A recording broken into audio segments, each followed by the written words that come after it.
Morning, everyone. We have 9 o'clock on Thursday, May 11th, 2023, which is the scheduled time and place of the Bismarck Parking Authority's monthly meeting in the Tom Baker Room at City Hall. Yeah, I see we have a quorum present, and welcome everyone. I will call the meeting to order by considering the minutes from the April 19th meeting, or excuse me, April 13th meeting. Any changes, corrections, comments? Hearing none, is there a motion to approve the minutes? So moved. Second? I'll second. Moved and seconded. All in favor signify by saying aye. Aye. Opposed, same sign. That motion carries. We'll move on to the regular agenda, which is starting with the financial statements for last month. Jeremy, you want to give us the highlights? Sure, yeah, Mr. Chairman, authority board members, pleased to report for our April month-end financials and year-to-date at this point, we are on track for, on the income side for, within budget. On the expense side, month-to-date, few items to note on our, the supplies cost, you'll notice is a high amount, and that's because we purchased our year supply of the hourly poll tickets. And we get that at a bulk discount, so that was a one-time purchase. And then we did receive final snow removal bills. This is for end of season unless we get any snow in May, so this is through April.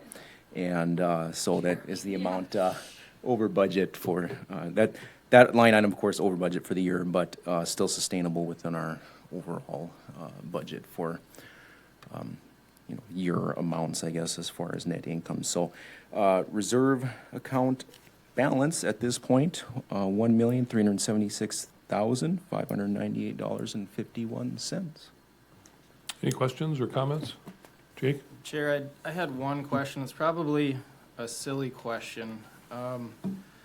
The reserve account, what kind of an account is that being held in? Is it a high-interest savings account? Are we putting it in some sort of an account that's drawing interest? Can we do that? We don't do anything with it. Yeah. As far as I understand, it's held with the city reserve. City holds it. So wherever the city puts their money, Janelle could probably enlighten us on that. No? No? I have no idea. Okay. So it's a mystery. Okay. Yeah. I feel like there's some place that we could put it that could draw some interest, but I don't know. And I can random inquire thought. with Yeah, please. Dimitri as Check well, with just Dimitri. to, just I to find assume the out. city's got millions of dollars, that's not just sitting in a Yeah. zero interest account somewhere, Yeah. so we're part But of I it. don't know what. Right. It does, we do get interest income that comes, but I don't know. But, well, that raises a good point. Do we get interest added to our reserve once a year then, do you know, Jeremy? Oh, it is monthly, okay. Okay. How much, so, Let's see, like typically? last month, it was $681. There you go. Did you hear that, Jake? Last month, the interest earned was $681. So, $7,000 a year or so. Good question, though. Not a silly question. Other questions? Anything on the actual expenses, income or expenses? Any questions? Hearing, seeing none, is there a motion to approve the expenses, or the financials, I should say? Anybody would care to move for that? Todd, is there a second? Second. And we have a motion and a second. Any further discussion? Hearing none, call the roll, please. Sue? Josh, Yes. Kyle, Yes. Todd, Yes. Jake, Yes. Ian. Yes, that motion carries. Thank you. Item 3 under the regular agenda is bike racks and benches for the 3rd Street ramp. Who wants to take the lead on that? Jeremy, or?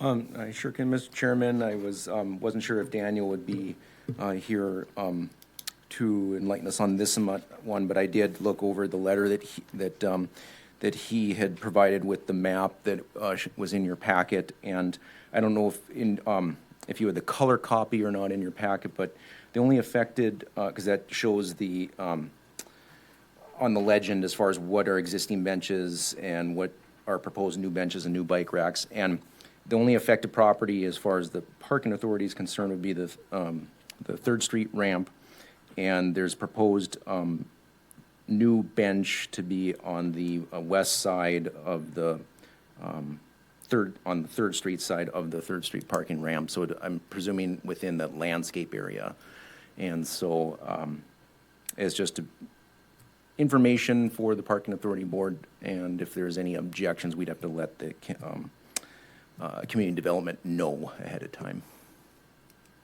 Questions, anyone? Kate, do you have anything to add on this one? So this doesn't require any action, it's just for information purposes? Information. Any questions, anybody? No? Then we will move on to item 4 on the regular agenda, which is a progress update for the parkade repairs. So we do have, as per the awarded RFP to CW's, or not CW Structural, but Vector, excuse me. So they're putting together their plan for a start date. They haven't given us a start date yet, and a few things that they're working around as far as their schedule and materials. And so we should have an update soon, but not a start date yet. However, they do know that our projected target date is to complete the project by November 1, and they are aware also that we need to keep the ramps open specifically for McQuaid weekend and Street Fair weekend, so that we can't be restricting access specifically during those times. So they're going to formulate their schedule around that as well. Questions on that project, anyone? Any questions?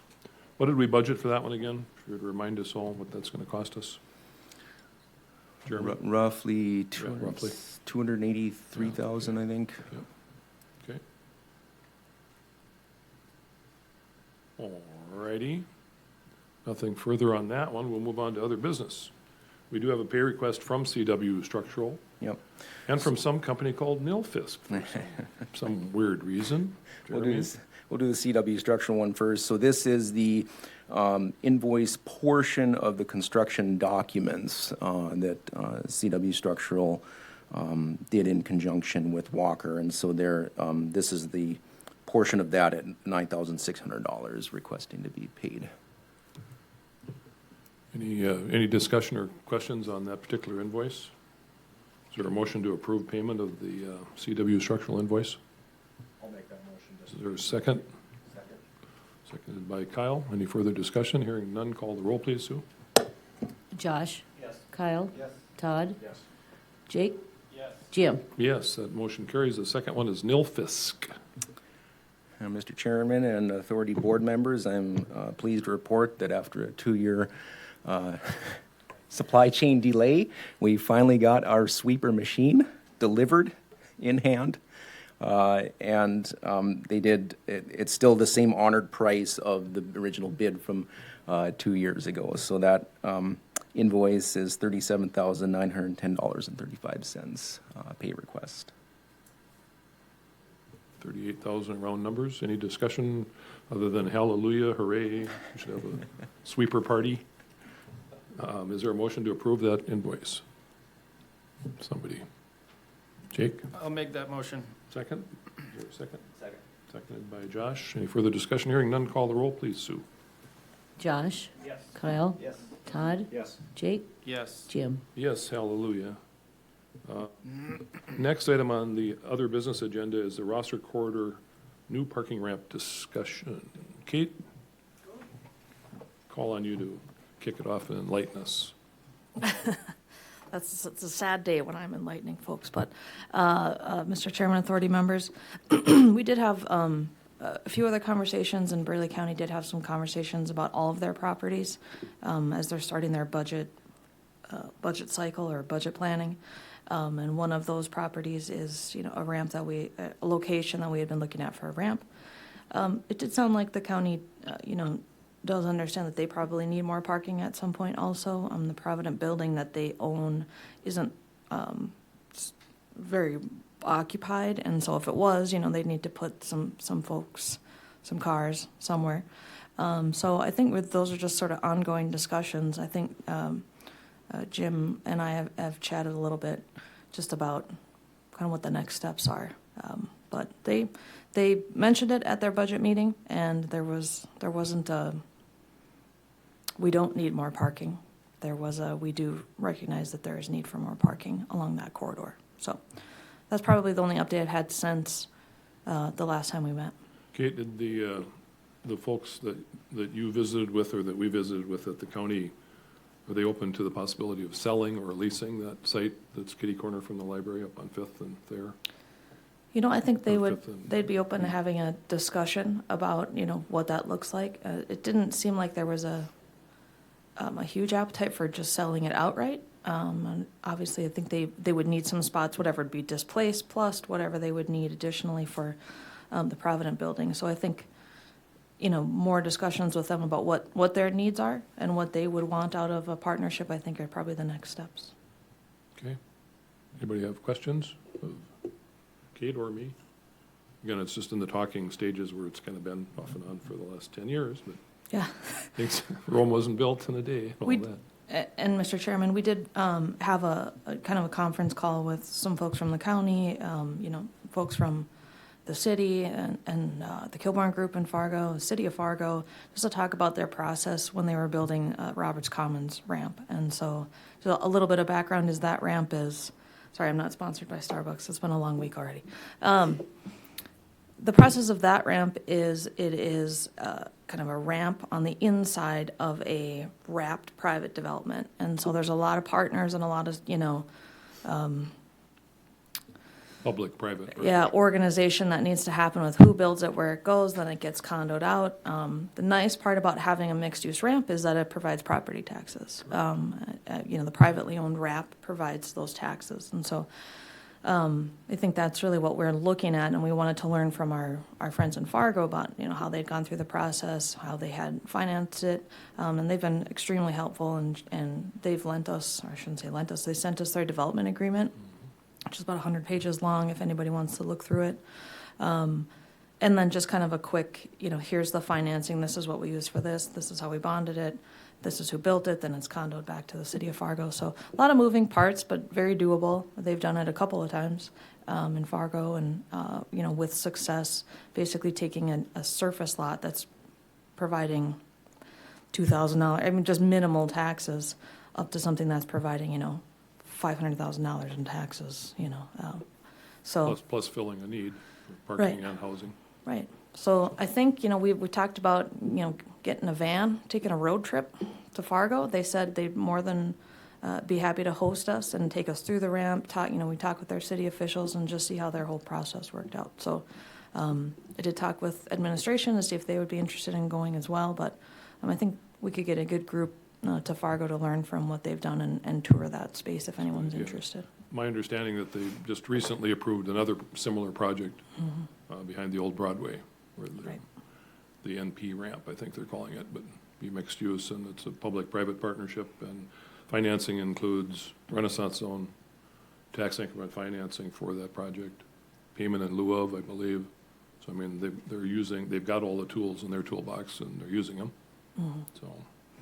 And I think that, I know we've talked here a little bit, but the parkade lease space for you all provides, you know, a good amount of rental income that sort of helps your budget out. And that's essentially how we kind of want to keep going with the ramps is, you know, from a sustainability perspective from the parking authority, that also, you know, is something that makes your budget sort of work and make the numbers work. So probably the time of doing just ramps with nothing else in it is probably over financially, and, you know, what it contributes to the downtown also. Should be noted, we also pay property taxes on those portions that are leased Right. out, so it generates income for the city and the county, and Yeah. political subdivisions.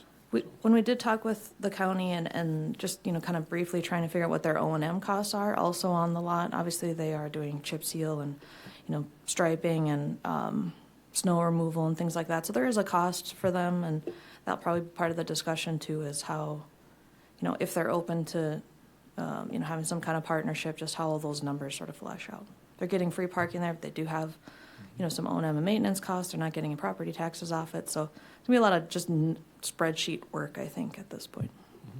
But at least they're open to the discussion, so. I believe they are open to the discussion and do understand that there is a That's need for progress. parking in that general region, especially for them and the buildings they own. Their employees. Yeah. Questions of Kate or further discussion? Anybody want to go make a road trip to Fargo? So, Anybody have a minivan? I do not have a minivan, but but I think that's a good idea, if anybody would be interested. And of course, summer is soon upon us, right? So you're gonna have street fairs and everybody in You could Fairfield. fly us there, I forgot. How many does that thing seat? 4, Okay, well, including the pilot. we'll have to pull straws or something and see who gets to go with Jim, but. So that's only about a 2-hour drive, right? So We don't okay. want to reinvent the wheel either. If they've gone through the entire process of looking at the statute to make the development agreement to, that's, I think a good template for us to look at. Yeah, very good. Any questions of Kate? Anybody? Thank you for that update. Item C under other business is Parking Authority and Management RFQ. We're at the point in history where, well, actually, we're not there for a few more months, but we do renew the management agreement for all of our properties.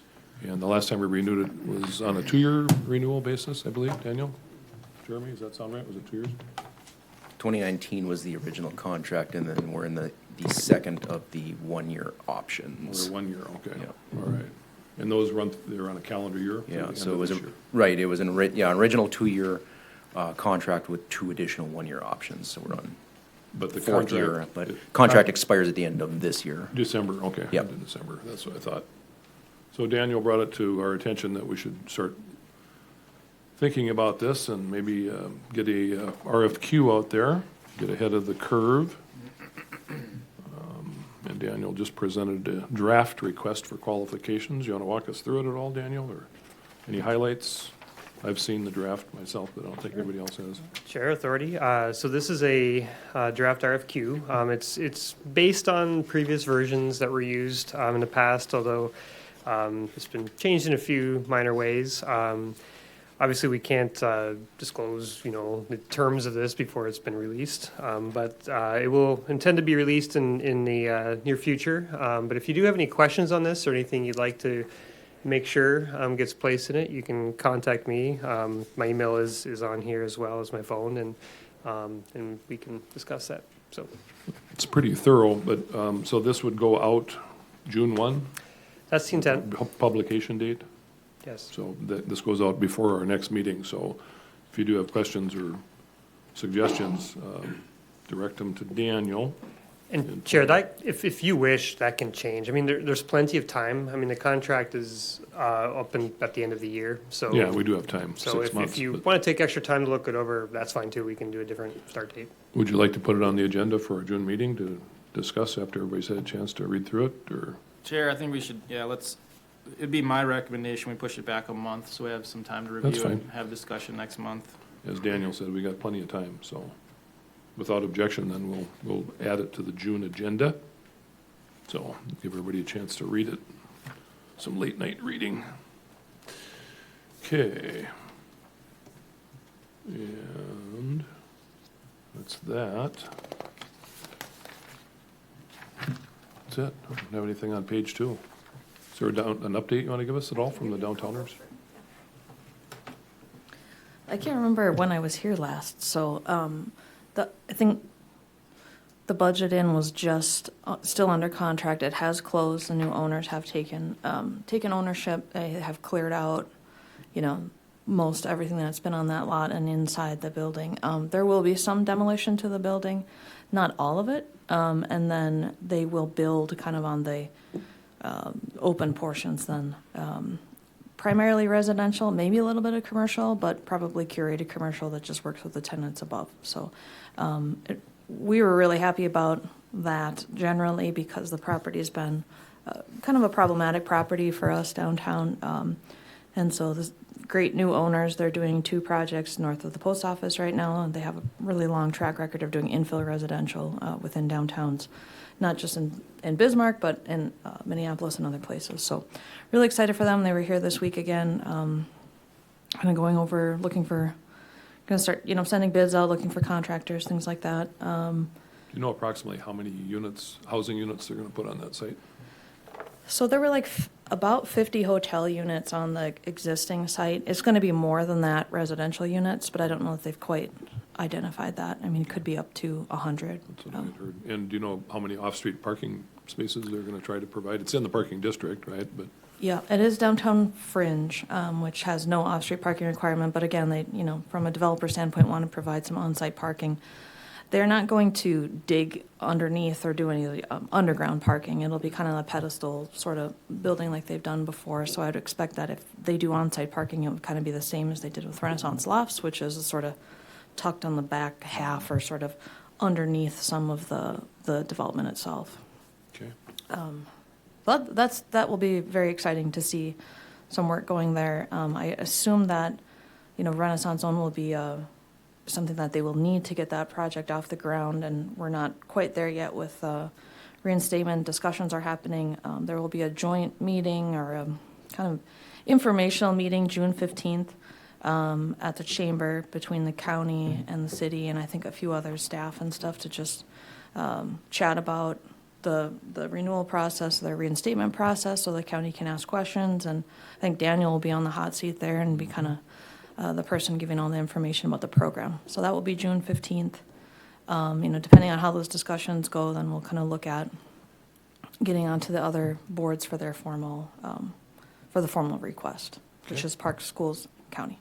Yep, The city did get their formal request a couple weeks ago. a couple weeks ago. So Okay. Tressel's pretty much, I think, filled up residential. They're working on their commercial as well. I think they just have a couple of the larger units left, like the 3 bedrooms, but that's filled up quite quickly. We're really happy about that. A lot of Sanford employees there. A lot of Sanford employees that walk to work that did not bring a car with them because they're, 3 blocks from work. And a lot of those folks are from out of state. Some are international folks that are here. So a lot of new residents in the downtown, which was really fun to see. The Lander group will be, they're pouring they need a sidewalk to have people move into the Grove site. And it's been hard for them to get our concrete folks there. So the forms are put up. So I think there's going to be concrete sidewalks, which will allow them to move people into some of the Grove site units that can get their certificate of occupancy. So it'll be kind of in pieces. People will be moving into those 2 sites, I believe. And What's they've it- already pre-leased. So. Do you know what the demand or what that looks like? I think they kind of didn't want to do a lot of pre-leasing because they were trying to hit a target date of when they would be open and Yeah. didn't want to keep, we're not open yet, and you have to find some place to live for a couple more months. So I think they've been a bit cautious about pre-leasing, but I know they've pre-leased the penthouse and a few other things at Renaissance. We'll have an open house. You're all invited to come check out. Yeah, let us know. And there's a rooftop, you can do some sun tanning or something. So they're really cool. We're excited about all the residential. When you add them all together, you're looking at about, in the last 5 years or so, about 450 units that either have been rehabilitated or added new, that's how many we had prior to starting. So we've basically doubled our housing downtown. Okay, excellent. Chair, there was one talking point I wanted to bring up related to the trestle project. I think, Kate, correct me if I'm wrong, but less than half of the tenants or the apartments in that building have rented parking stalls. Yep. Is that true? I think that's an important data point as we're developing downtown. Yeah, People don't necessarily have cars; they're walking, which I think is pretty incredible. So, Yeah, I think it's about less than half. I mean, and they're still kind of new to the area. Maybe they will at some point, but right now, the demand for just not having a car has been higher than we had expected with the residents that are downtown. but approximately 50 units are rented, 50-ish? I think I was about gonna 50 ask- of the 52. There's Oh. there's 2 3-bedrooms I think that are still left. I was But going to ask Jeremy, or, do you have a handle on how many of those have taken spaces in either of the ramps from the trestle? I don't have that exact number calculated, I guess, at this time. Maybe, I don't know if Corey Couple knows dozen, something. offhand, but. okay. and when we say units too, that's some are studio, some are 1 bedroom, Mm-hmm. but some are 2 bedrooms. So you're talking about the number of people living there potentially, being 108 or something like that, or Okay. up to, depending on That's good, who's good point. who's sharing. Our hope again, or the big picture, is the more residents you have downtown, the more they spend money at the commercial locations downtown, and they work downtown, and I'm trying to create that kind of ecosystem where the dollar just continues to circulate within the neighborhood. Okay, yes. Can we set aside 30 cars for the residents of Trestle, and they want to pick up about 25 of them? About what you're saying, about 50%. Okay, maybe we can build smaller ramps. And I think it helps that you have people coming from larger cities or internationally. They might not be used to having vehicles either, so the expectation for them is, they were not necessarily And expecting. they obviously weren't here during this last winter. So, They moved in like February, yeah, so they got a little taste of it. But other than that, if you guys ever have any questions or anything, I know, Kyle, we've talked about a few things, but please reach out. We're love to be a resource for you all, and we'll just Okay. keep cruising. Any questions? Thanks, Kate. Wait, can I Appreciate say that. also, Oh, yeah. I see that there are 2 golf shirts within the vicinity of me, a Callaway shirt over here and a Greg Norman shirt, and yet I have gotten no golf invitations, Todd, so. Okay. We need to remedy that. Yeah. It's not good. All right, other business, anyone? For the good of the order?